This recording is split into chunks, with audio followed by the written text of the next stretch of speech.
This is Carl Moore talking management for the Globe and Mail. Today I'm delighted to speak to Ed Lawler, who's a professor at the Marshall School at USC and the director of the Center for Organizational Effectiveness. Good morning, Ed. Good morning. Ed, you've written and thought a lot about the need for organizational adaptability.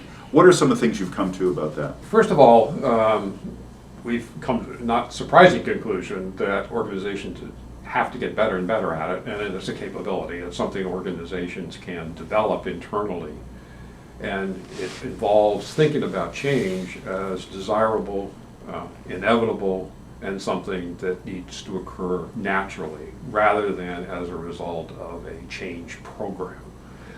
What got me interested in it actually is the high failure rate of organizational change efforts, depending on whose data you look at. In major corporations, most change efforts fail.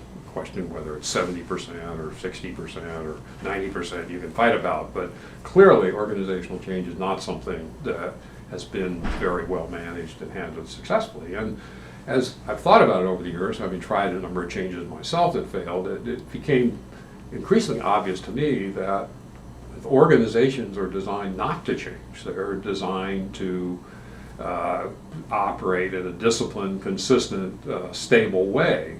And anytime you come in with a change program, you're fighting very strong uphill. You're facing a very strong uphill struggle to try to get change.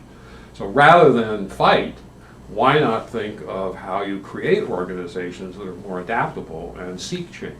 So that's basically been the core of my argument around change. And what do you have to do? Well, certainly one thing is to put people in touch with the environment so they understand the reason for the change, the nature of the change, and can bring change ideas in from the outside, because the interface with customers or regulators or whoever it is that the organization needs to satisfy in order to be effective. Mm-hmm. But more than that, you have to get a lot of the garbage out of corporations that slows down change. That can be things all the way from budgets to rigid job descriptions to leaders who specify, or managers who specify in great detail what somebody has to do without any sense of what change might be. And of course, to some extent, you sacrifice a little execution. You may not be able to execute at a particular point in time quite as precisely or as well as you could if you said it's all about execution, it's all about stability.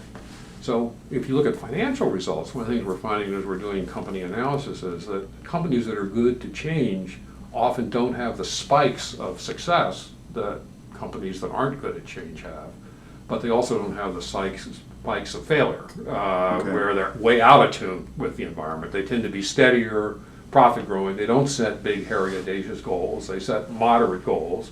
They worry about adjusting, and they're willing to spend some resources on adjusting.